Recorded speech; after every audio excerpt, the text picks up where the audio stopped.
Dal Vinitaly parte anche il conto alla rovescia ad un noto evento organizzato da Ice Veneto che è rimasto sospeso purtroppo per questi 2 anni di pandemia e che ripartirà il 14 e il 15 maggio in centro a Treviso. Presidente, siamo in compagnia appunto del presidente di Ice Veneto, Marco Aldegheri, che ci racconterà cosa succederà a Treviso in queste 2 giornate.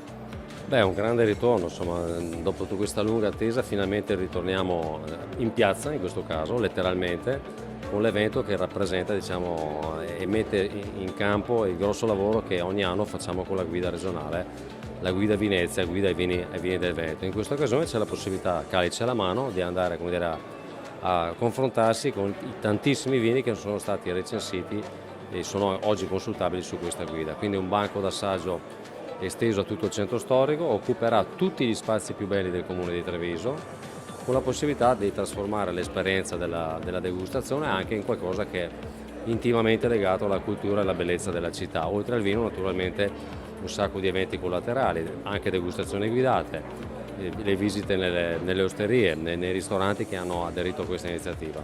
Ma quindi è un'esperienza che va oltre la degustazione dei vini?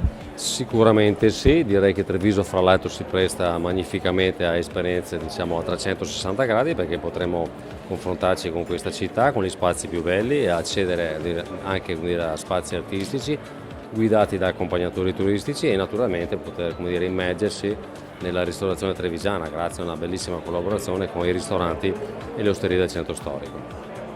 Perfetto, allora Ice Veneto vi attende in centro Treviso il 14 e il 15 di maggio.